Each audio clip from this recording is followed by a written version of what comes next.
en soi.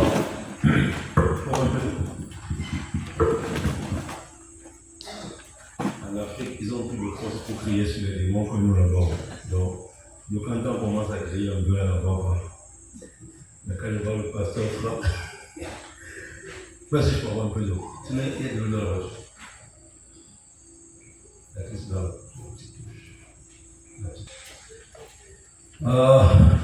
Frère de gloire, merci encore pour ce soir béni. Je ne sais qu'un instrument inutile. Merci pour l'action et l'œuvre du Saint-Esprit. Instruis-nous par ta sainte parole et que je te gloire te revienne au nom de Jésus-Christ. Amen. Ce que l'homme de Dieu a dit, c'est très important. Vous savez, la Bible dit au commencement était la parole et la parole était avec Dieu et la parole était Dieu. En elle était la vie et la vie était la lumière des hommes. Vous savez, c'est la parole qui assoit le chrétien. Vous avez remarqué une chose extraordinaire avec le témoignage de Gadara dans le livre de Marc 5, quand il a été délivré par le Seigneur Jésus-Christ. Ceux qui l'ont vu fou, liés par les chaînes, quand ils l'ont revu auprès du Seigneur, la Bible déclare il était vêtu, assis et dans son bon sens. Jésus l'a délivré. Alléluia. Après, Jésus l'a enseigné. Parce que c'est l'enseignement qui assoit le chrétien. Vous savez, quand on parle de la position assise, c'est la position du règne. On ne règne pas debout, on règne assis. C'est voilà ce qu'on parle du règne de Jésus, il est assis sur le trône.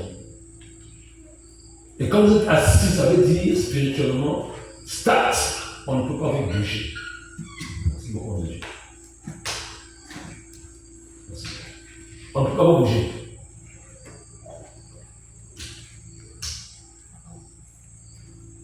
Celui qui est assis, il est difficile qu'on le bouge. Donc le Seigneur a d'abord libéré le démoniaque. Et ensuite, il a instruit. C'est ce qui révèle sa position assise dans Marc 5 pour lui. Et ensuite, quand il a voulu dire au Seigneur, Seigneur, il m'a tout suivi. Il a dit, tu vois, je t'ai délivré, je t'ai instruit. Va vers les tiens et dis tout ce que j'ai fait pour toi. Je vais parler un peu rapidement de ce que cette église a traversé par la grâce de Dieu, à la lumière de la parole de Dieu.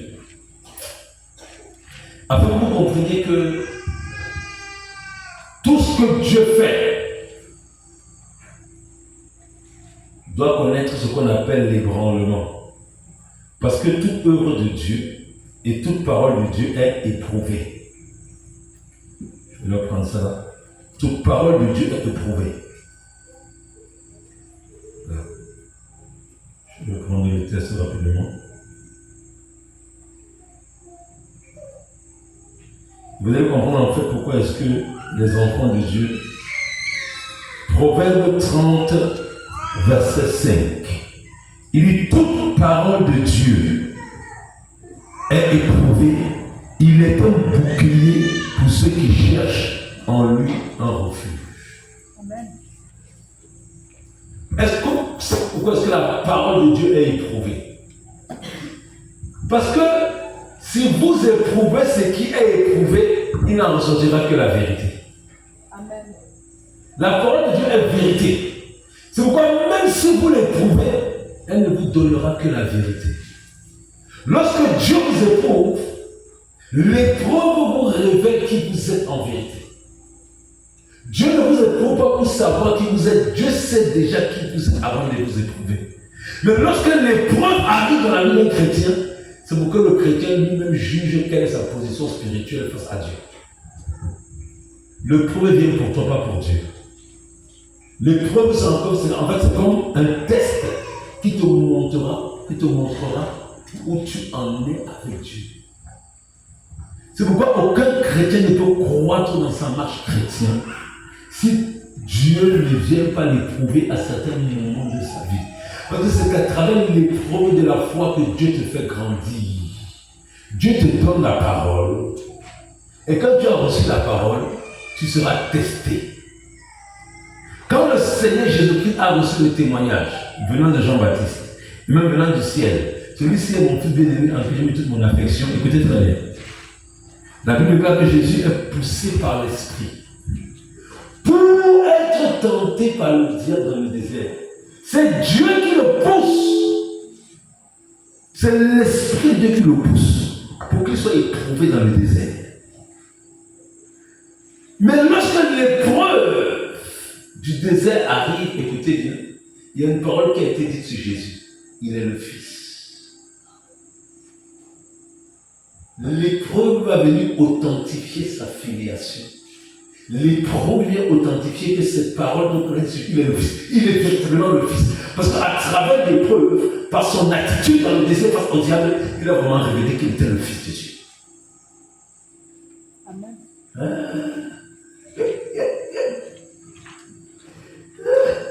Ah oui! C'est souvent face à la tentation, il y a l'épreuve là qu'on va voir si tu es véritablement le Fils ou la fille de Dieu. Eh oui.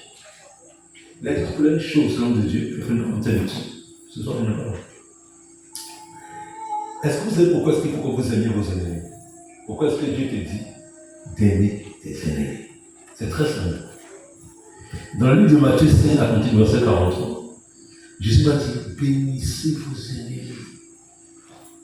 Parce que dans le livre de Hébreux 7, à partir du verset 7 par là, la Bible déclare que le supérieur est celui qui bénit l'inférieur. Ça veut dire que tant que tu béniras tes ennemis, tu révèles que tu as sur eux l'esprit de supériorité. Amen. Ben, pourquoi je dis bénir?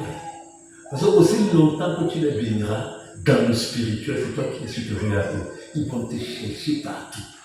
Mais c'est toi qui les regrettes.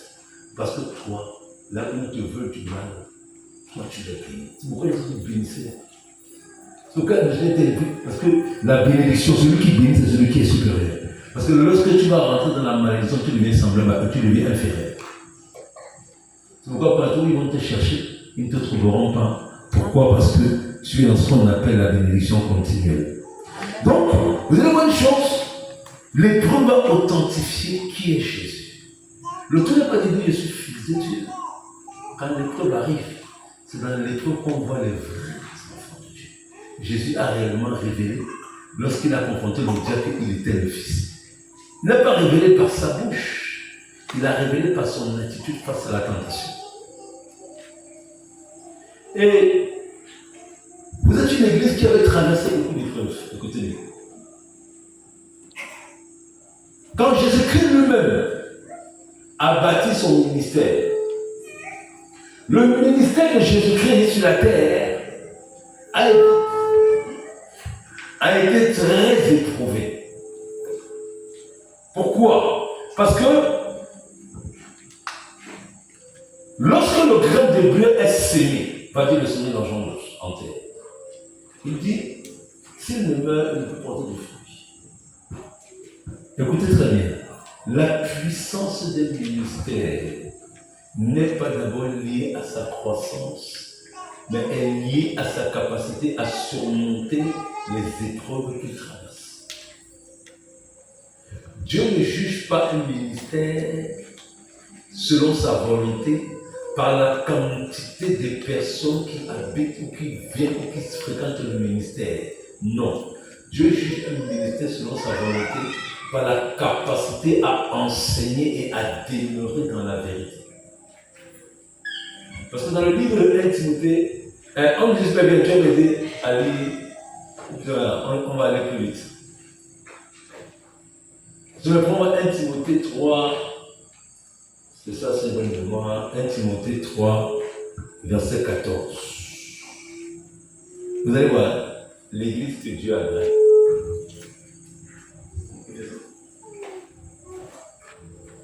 1 Timothée 3, verset 14. Qu'est-ce qu'il écrit?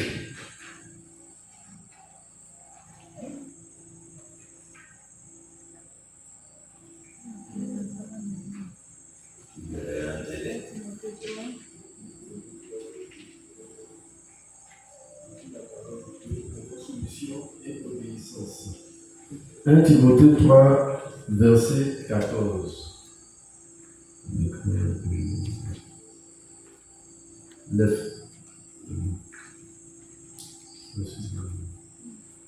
On prend la Bible en livre. Ça ira plus vite. Ouais, c'est 14 de bleu.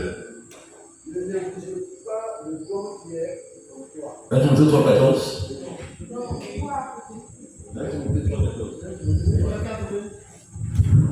Je t'écris ces choses avec l'espérance d'aller bientôt vers toi. Amen. Continue, mon frère. Mais afin que tu saches, si je tarde, comment il faut se conduire dans la maison de Dieu, qui est l'église du Dieu vivant, la colonne et l'appui de la vérité. Alléluia. Amen. Comment il faut se conduire dans la maison de Dieu, qui est l'église du Dieu vivant, la colonne et l'appui de la vérité. Dieu reconnaît une église authentique par sa capacité à demeurer dans la vérité, quel que soit ce qu'elle traverse.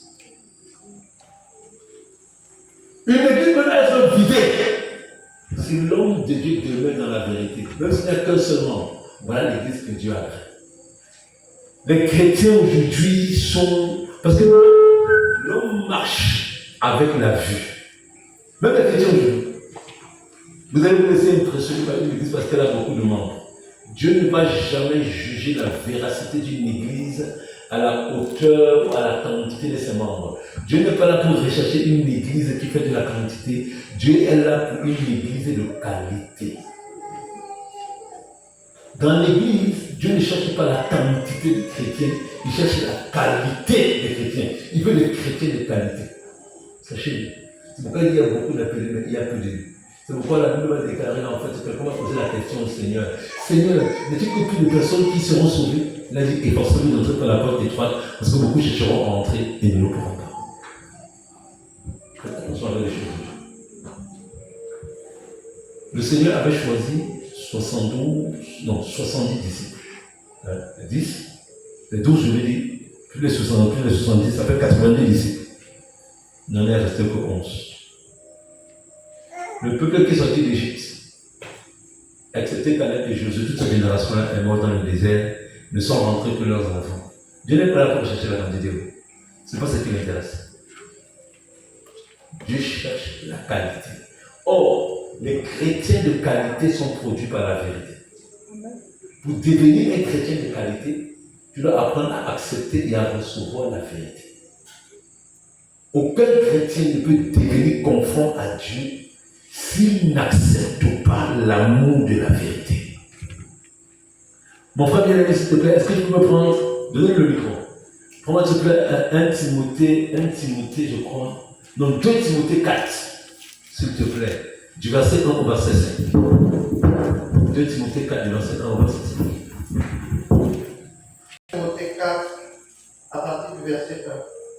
Je t'en conjure devant Dieu et devant Jésus-Christ, qui va juger les vivants et les morts, et au nom de son apparition et de son royaume. Prêche la parole, ainsi sans toute occasion, favorablement, reprend, censure, exhorte, avec toute douceur et en instruisant. Car il viendra un temps où les hommes ne supporteront pas la saine doctrine, mais ayant la démonstration d'entendre des choses agréables, ils se donneront une foule de docteurs selon leur propre désir, détourneront l'oreille de la vérité et se tourneront vers les fables.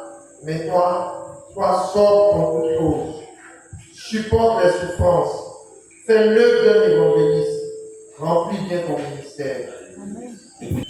Car il viendra un temps où les hommes ne supporteront pas la saine doctrine, mais ayant la démangeaison d'écouter des choses agréables, ça veut dire d'écouter des choses qui vont dans leur sens, ils vont détourner l'oreille de la vérité.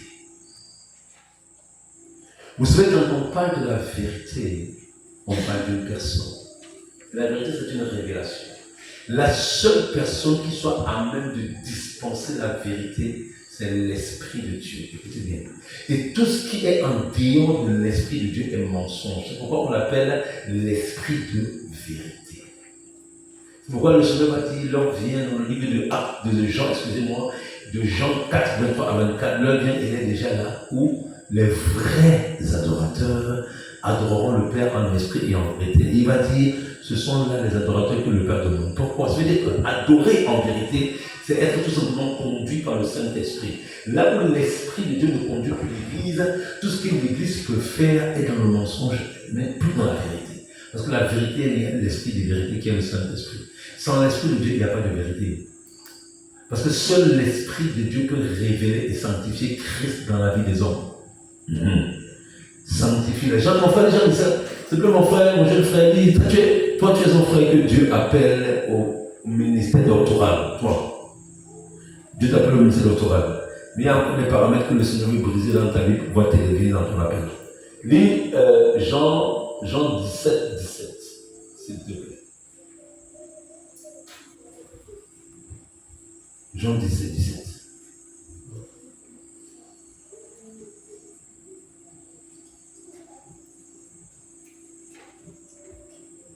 C'est quelqu'un trouvé, Jean 17, verset 17. Sanctifie-les par la vérité. Ta parole est la vérité. Alléluia. Sanctifie-les par la vérité. L'onction ne sanctifie pas. L'onction ne sanctifie pas. C'est la parole qui sanctifie. En nous connaissons tous. Hébreux 12, 14, rechercher la paix avec tous et la sanctification, sans laquelle personne ne verra le Seigneur. Et dans le livre de 1 Timothée 4, 5, il est écrit, tout est sanctifié par la parole et la prière. Il faut toujours les deux.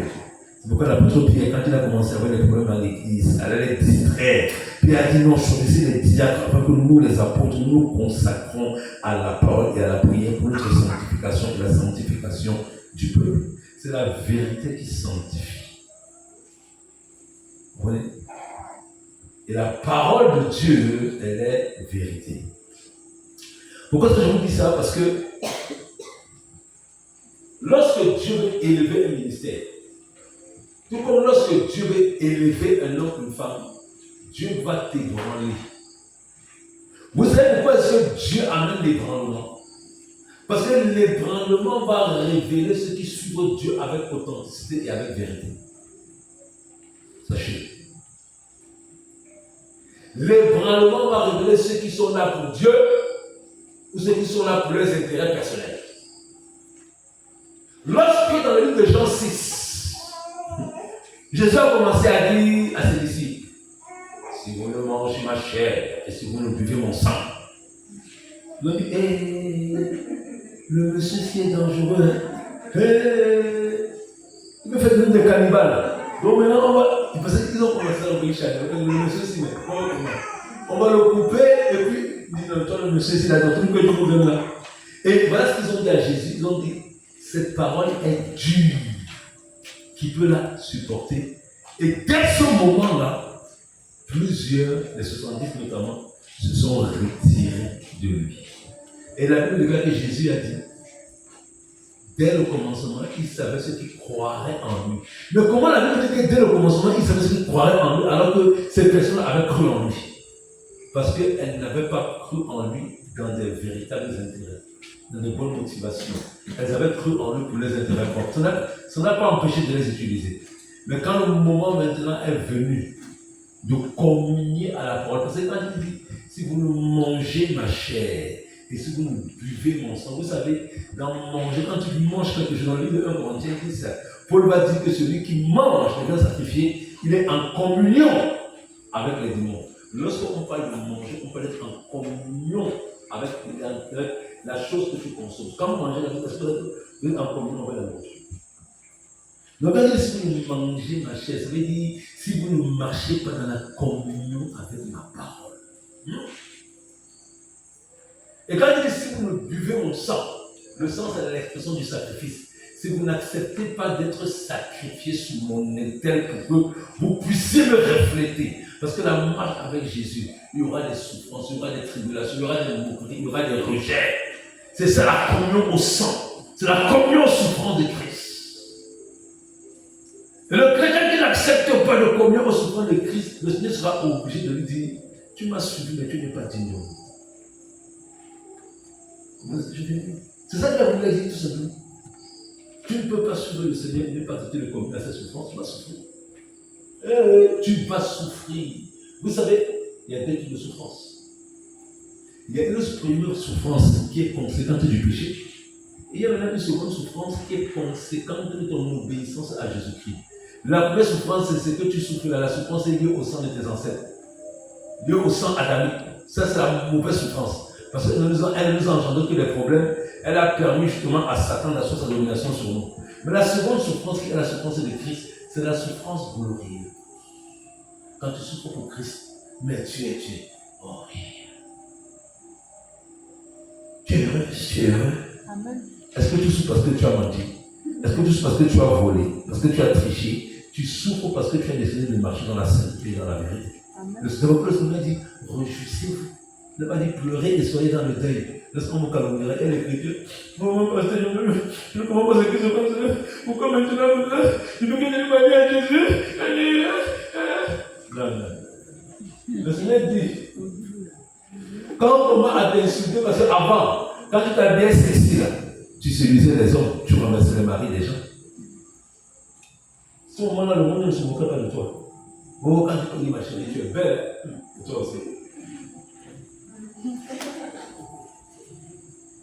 Une fois, j'ai dit aux amis, j'ai dit que Satan m'a traité mes soeurs africaines. Tu vois comment elles mettent des faux cheveux là. Après, tu vois parfois, elles laissent un cheveu venir ici, là, comme ça. Ouais. Et les hommes à la souffrance. Ma soeur, ce ne sont même pas tes cheveux, ce sont les cheveux de mort que tu as mis. Et puis, Satan, tu passes Satan, c'est dangereux ce monsieur-là. Quand tu vas pour là, tu places les pions. Ma chérie, tu es belle, hein? Vous avez vu les ongles alors. Vous avez été dans le monde avant. Quand tu as vu une femme aimer venir en anglais, ma chérie. Ma chérie, Coco. Le diable est dangereux. Il torture les hommes dans le monde, je vous dis la vérité. Il torture les hommes dans le monde. Donc, vous voyez une chose aujourd'hui. Lorsque le Seigneur t'amène en tant qu'Église à passer par certaines épreuves, tout comme le Seigneur a révélé les disciples qui devaient demeurer avec lui en fait, par la parole qu'il enseigne. Parce que la parole t'y prouve. Ah ça. Parce que l'apôtre Pierre a dit, quand le Seigneur, quand les 70 disciples sont partis, Jésus n'a pas dit, oh, Seigneur, je vais rester seulement avec 11. Ouais, toutes ces.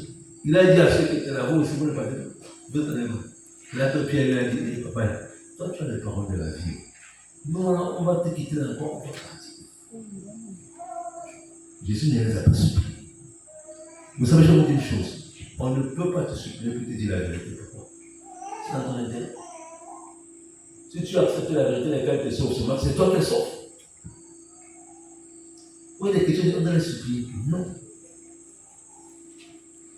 Donc, lorsque le Seigneur veut amener une église à un certain niveau, il faut qu'elle connaisse ce qu'on appelle des moments d'ébranlement pour authentifier ceux et celles avec qui on va bâtir l'œuvre de Dieu.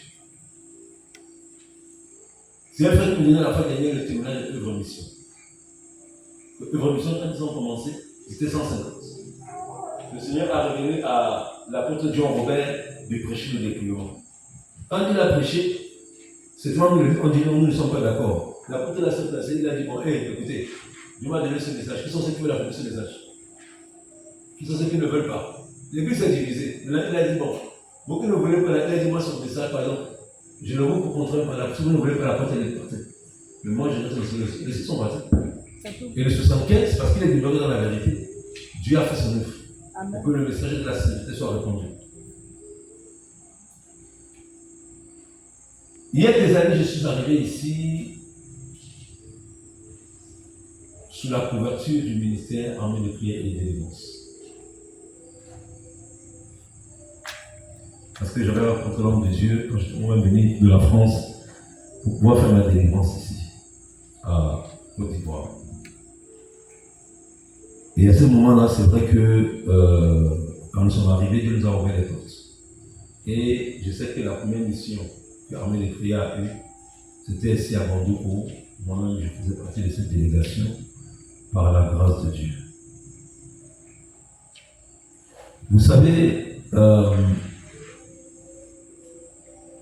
nous venons pour faire l'œuvre de Dieu.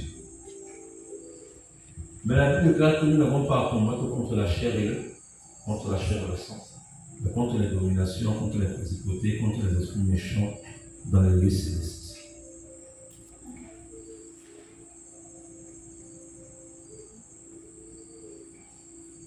Si Satan a pu se servir du propre disciple du Seigneur Jésus pour essayer de compromettre le plan que Dieu avait pour Christ, à savoir mourir à la croix, sachez que le diable peut utiliser qui il veut pour compromettre les plans de Dieu et même les propres enfants de Dieu, pour compromettre aussi pour compromettre les plans de Dieu dans la vie de ses enfants. Je reconnais que ce temps qu'on a passé là, ça avait vraiment été un temps marquant par la grâce de Dieu. Mais c'est vrai aussi que ça a laissé des séquelles amères. Parce que lorsque on invite un serviteur de Dieu, c'est parce qu'il y a quand même ce qu'on appelle un élément de confiance. Il y a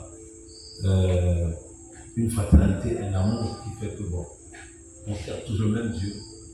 Et on est là pour défendre la même cause, surtout dans l'évangile du dépouillement. Vous savez, comme Satan a compris que l'évangile de la sainteté, en fait, était un évangile qui gagnait beaucoup de terrain, en Côte d'Ivoire, même dans le monde, le Seigneur avait déjà averti en fait que le monde des ténèbres allait infiltrer l'évangile du dépouillement afin de semer la confusion.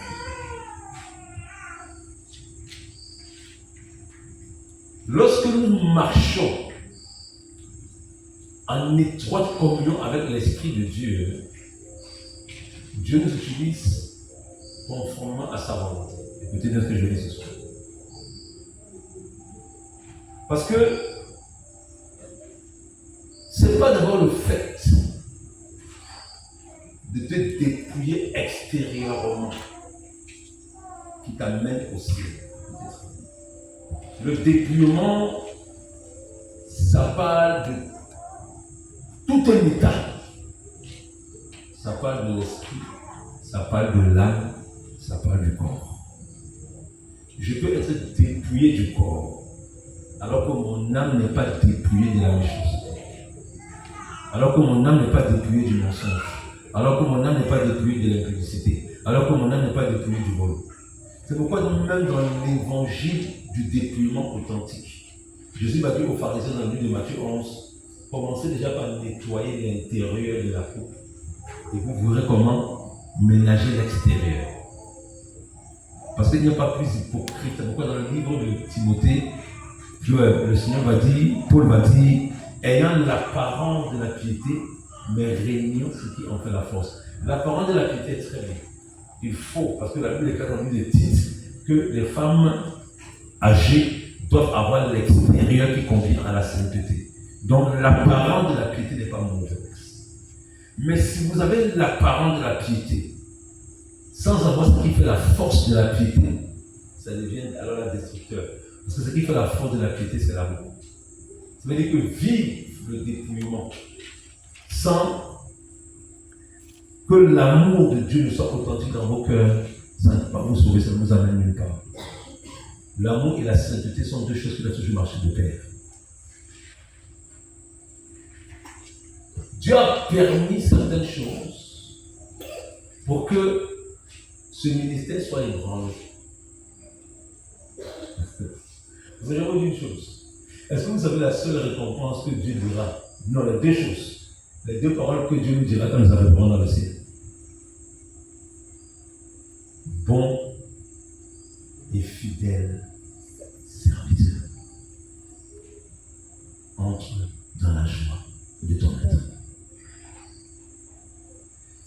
prêché depuis quelques jours, ce qui est sorti de ma bouche, je dis pasteur Franck, et c'est l'apôtre Franck qui sort, je ne sais pas pourquoi. Si je viens prêcher chez l'homme de Dieu ici, il me donne sa chair pour prêcher, par rapport à la confiance qu'il me dit. Écoutez bien, parce que moi-même, je ne condamne personne. Je suis aussi passé par là, c'est pour qu'on soit vraiment éclairé par rapport à la vérité. Lorsque Dieu t'a mis dans une église où on prêche la sainteté et la vérité, tu n'y es pas venu de toi-même. Il y a plusieurs églises. Dieu sait pourquoi est-ce que c'est dans telle ou telle assemblée où il te conduit. Dans le livre de Jérémie 23, Dieu dit à Israël, je leur donnerai des bergers selon mon cœur. Dans le passage que le secrétaire déjà lu tout à l'heure, il a parlé des hommes qui se donnent une foule de docteurs selon leur cœur. Un enfant de Dieu ne choisit pas qui va l'enseigner. C'est Dieu qui choisit qui t'enseigne. Un enfant de Dieu ne dit pas aujourd'hui, comme vraiment dans l'église, là, le pasteur a fait comme ça, je pars. Non. Faites attention. Lorsque Dieu t'envoie quelque part, ça veut dire en fait que ce que Dieu veut aboutir avec toi, aussi longtemps que ce quelque part est dans la vérité, c'est là que Dieu aboutira avec toi. Si tu pars de là sans que Dieu n'ait abouti avec toi, tu vas sortir même du plan que Dieu a pour toi. Faites attention. Parce que dans le livre de, je prends le Deutéronome, Dieu dit, tu iras dans le lieu où je te montrerai, et là, tu donneras ton offrande, ou là, tu me rendras un culte. Écrit dans la Bible. Là où je te montre. Donc lorsque Dieu t'attire dans un lieu, c'est parce qu'il y a des choses que Dieu a préparées et a prévues pour toi là-bas. Mais les chrétiens, vous voyez, nous sommes souvent plus omnibulés en nous voyant la puissance, en nous voyant l'onction. Il y a beaucoup de chrétiens aujourd'hui qui se sont égarés à cause de la mauvaise compréhension de l'onction de Dieu. Ou parce qu'au lieu de suivre la direction que Dieu leur a donnée, ils ont suivi l'onction. Voilà pourquoi vous allez voir que dans le livre de Matthieu 24, la Bible vous dit, on vous dira, le Christ est ici. La dit, n'y allez pas. Il n'est pas dit, on vous dira, Jésus-Christ est ici. On dira, le Christ est ici. On dira, là-bas il y a l'onction. Il dit, n'y allez pas. Parce que ce n'est pas l'onction qu'on devait suivre. C'est la personne de Jésus-Christ qu'on devait suivre. Donc quand Dieu vous amène quelque part, parce que Dieu lui-même dans sa souveraineté, il juge que le serviteur de Dieu qu'il a établi là où il vous a amené, Dieu juge qu'il lui a donné les ressources nécessaires pour prendre son niveau. C'est lui, nous lui appartenons, vous comprenez ce que je veux dire? Avant d'appartenir à une église, nous appartenons à Christ. C'est pourquoi il lui plaît à lui de nous diriger là où il veut. Moi je suis arrivé à mon prière ou pas, Dieu m'a dit reste là. Parce que moi je me laisse pas influencer par les autres. Dieu m'avait dit reste là. Je suis resté. J'ai travaillé avec tout mon cœur. Parce que moi quand je fais l'œuvre de Dieu, je ne sais pas les noms de sers Dieu. Je sers dans l'œuvre de n'importe qui. Parce que je me dis c'est pas ton œuvre, c'est l'œuvre de Dieu. Moi c'est quoi que je suis. Parce que je sais que je ne rendrai pas les comptes que c'est l'œuvre de Dieu quand je me retrouverai à la fin de ma vie sur la terre, je rendrai les comptes à Dieu. C'est pourquoi je me plique comme si c'est Jésus lui-même que je sais. Quand le temps est arrivé, où Dieu, écoutez bien, je ne vais pas rentrer dans les détails, mais dis maintenant pas l'homme, mais Dieu. Et Dieu me rend des signes, Je dis, ok Seigneur, je t'appartiens, je suis ton serviteur. Et c'est plus tard que j'ai compris pourquoi est-ce que Dieu m'a fait partir. Parce que le Seigneur m'avait clairement dit, je devrais maintenant rentrer dans ce que lui-même avait défini pour moi.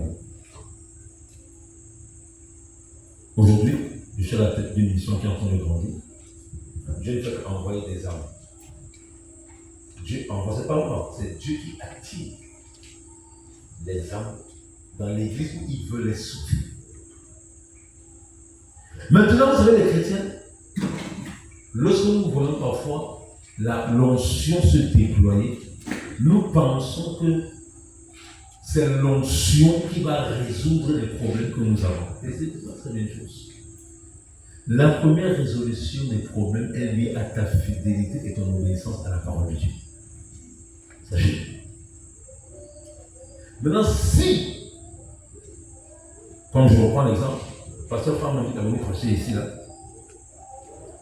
Je manifeste, il y a des guérisons, il y a des maladies. Tu dis maintenant, moi je vais suivre l'apôtre Pierre Armand parce que vraiment, parce que vous savez, les chrétiens, ils trouvent toujours que les autres ont plus d'onction que les pasteurs. Ça, c'est une maladie chez les chrétiens. Ils ne voient pas tout le sacrifice que le pasteur fait. Mais un serviteur de passage, écoutez très bien, écoutez bien, les principes spirituels. Quand un homme de Dieu vient de l'extérieur pour intervenir dans l'église, Dieu lui fait exprès de donner plus d'onction. Pourquoi? Parce que l'homme de Dieu est en mission. Dieu lui donne une mesure d'onction par rapport à la mission qu'il va faire. Mais sachez que celui qui a l'onction pour instruire et entretenir les hommes afin de les amener là où ils doivent aller, ce n'est pas l'homme de Dieu de passage, c'est le pasteur qui est sur place. Parce que la responsabilité des âmes ne repose pas sur l'homme de Dieu qui est forcément le passage, mais repose sur le pasteur qui est sur place. C'est lui qui est dans le quotidien des âmes. C'est comme si tu as un médecin qui te suit. C'est ce qu'on appelle, vous savez, en France, on a ce qu'on appelle ton médecin traitant. Écoutez, lorsque vous avez une maladie, vous allez même à l'hôpital, il vous demande c'est qui votre médecin traitant. Je devrais c'est comme ça. Non, mais c'est qui ton médecin traitant? Parce que lorsque les médecins de l'hôpital là, vont travailler avec toi, parce que ce n'est pas lui qui te suit régulièrement, celui qui te suit régulièrement, c'est ton médecin traitant. Moi, je suis en Europe. Même lorsqu'il y a des machins qui sortent, ils vous disent allez voir votre médecin traitant. Parce que le médecin traitant est celui qui est dans ton quotidien.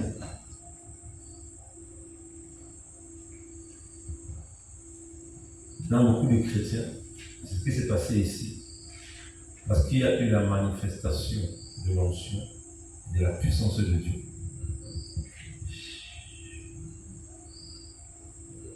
Mais Dieu l'a permis. Écoutez bien, Dieu l'a permis. Parce que le ministère ne pouvait pas prendre un autre essor si Dieu n'avait pas permis ces épreuves. Ce sont des épreuves. C'est ça qui enracine le ministère d'un homme de Dieu. Si vous êtes homme de Dieu et que vous ne connaissez pas la trahison, si vous êtes homme de Dieu et que vous ne connaissez pas le rejet, si vous êtes homme de Dieu et que vous ne connaissez pas l'abandon, non, c'est que vous aurez un problème. Si c'est arrivé à Jésus, pourquoi ça nous arrivera? Moi j'ai un chrétien un jour qui m'a dit à Martinique, pasteur, viens chez moi. Il faisait partie de l'église. Oh, pasteur, fais comme chez toi. Alors, tu me dis de faire comme chez moi. Moi, je ne me gêne pas de faire comme chez moi. Mais moi, je te prends au mot. Tu m'as dit, pasteur, fais comme chez toi. Mais je fais comme chez moi. C'est pas moi qui ai dit, c'est toi qui m'as dit. Si tu ne m'as pas dit, fais comme chez toi. Mais tu m'as dit, et puis, non, les Européens, des gros hypocrites. Il dit, mais pasteur, mais tout là, c'est pour toi. Là, je me suis dit tellement amoureux chez lui que j'ai oublié que j'étais chez quelqu'un. Maintenant, tous les jours qu'il me voyait, il arrivait parce qu'il allait dormir chez lui tout seul. Maintenant, il me voyait très à l'aise chez lui. Ça a commencé à ronger son cœur. Moi, je ne savais pas. Parce que quand il arrivait, j'étais là, je faisais tout mon aise, je me servais dans le frigo. J'étais chez moi, il m'a dit faire comme je suis chez moi. Mais son cœur, il ne pas que son cœur était. Donc, quand il arrivait, il me voyait, le cœur était gros. Il me dit non, pasteur, quand tu reviens, maintenant je reviens en voyage missionnaire, je vais chez lui.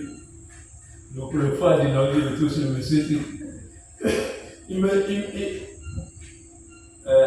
Bonjour pasteur, tu prends tes bagages et tu quittes de chez moi.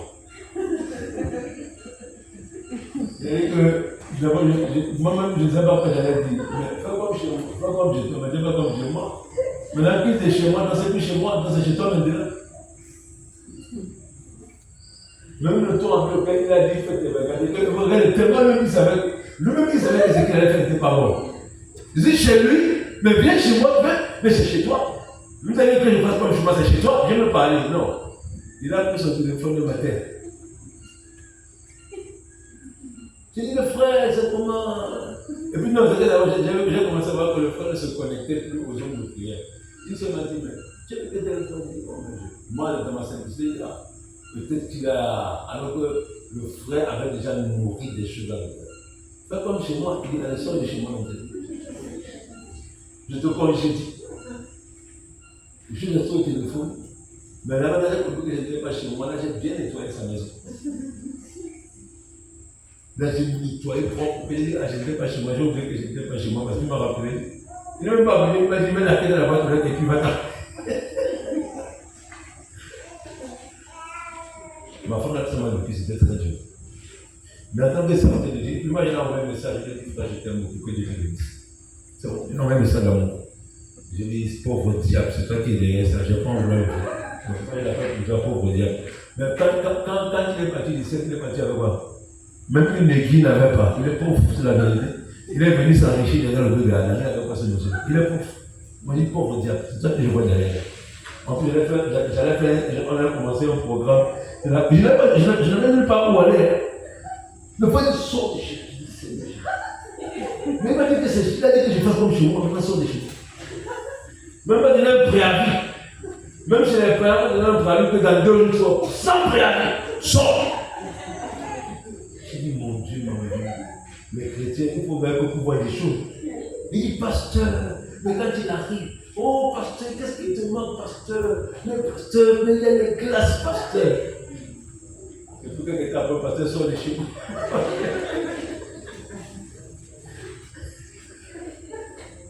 C'est le chemin par lequel. Et puis dans tout ça, Dieu te dit, moi je veux de l'amour, il ne faut pas te fâcher contre lui.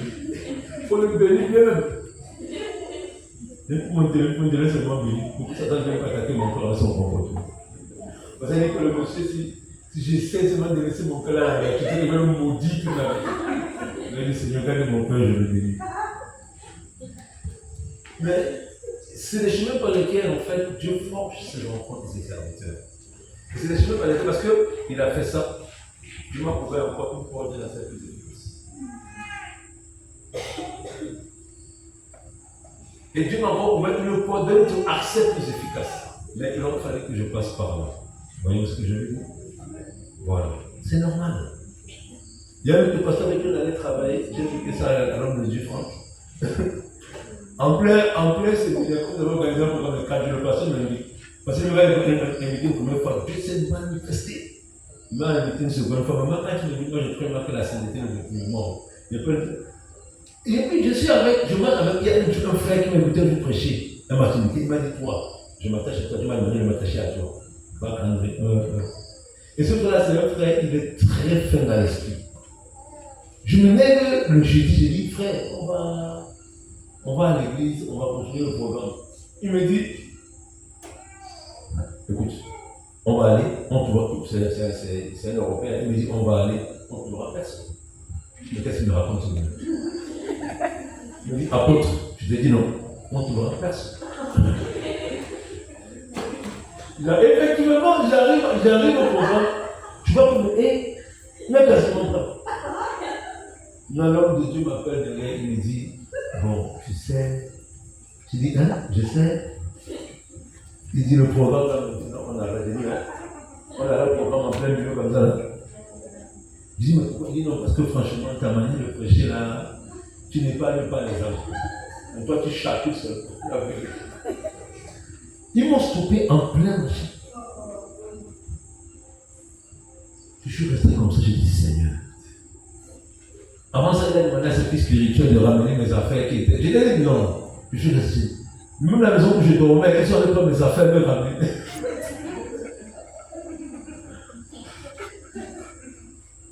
Mais Dieu l'a permis. Cet homme de Dieu, même, je ne l'ai pas en voulu. Je ne l'ai pas en voulu. Je dis, bon Seigneur, tu le permets parce qu'il y a certainement un appel. Et mais ce jour-là, quand j'ai prêché, je me rappelle, Dieu me fait entendre le diable qui parle dans une réunion. Le diable qui dit, ce monsieur-ci, arrêtez-le moi par tous les moyens parce que les messages qui vraiment, il dérange le royaume avec ses messages sur la sanctification, sur l'épouillement, ses enseignements. Parce que c'est vrai que c'était où il a commencé à adhérer. Quand vous demeurez dans la vérité, vous serez éprouvé par la vérité pour authentifier que vous êtes dans la vérité. Est-ce que c'est parce que les hommes sont partis de l'église que ça a changé le message de l'homme de Dieu? Est-ce que c'est parce que l'église même, je veux dire, a été diminuée que cela a amené le serviteur de Dieu à sortir des années de conduite? Non. Parce qu'il sait qu'il a appelé. Par contre, écoutez bien. Si vous partez d'un lieu où Dieu vous y a amené, je dis pas vous-même, où Dieu vous y a amené, parce que Dieu a voulu vous instruire dans la vérité par rapport à l'éternité de vos âmes. Si vous y partez de vous-même, parce que l'Esprit de Dieu, parce qu'il peut arriver aussi qu'on donner l'Esprit de Dieu le dise, mais si l'homme de Dieu est dans l'amour et dans la vérité, ne vous inquiétez pas. Lorsque vous partez dans la paix, l'Esprit de Dieu le prévient, il vous bénit, vous partez. Mais lorsque vous le faites dans la chair, c'est là qu'on commence à avoir ce qu'on appelle les chrétiens papillons. Pourquoi? Parce que là où Dieu a voulu les stabiliser, ils sont partis dans l'instabilité. Et comme ils sont partis dans l'instabilité, vous allez voir que partout là où ils iront, ils manifesteront toujours l'instabilité parce que c'est un état qu'il y a en eux.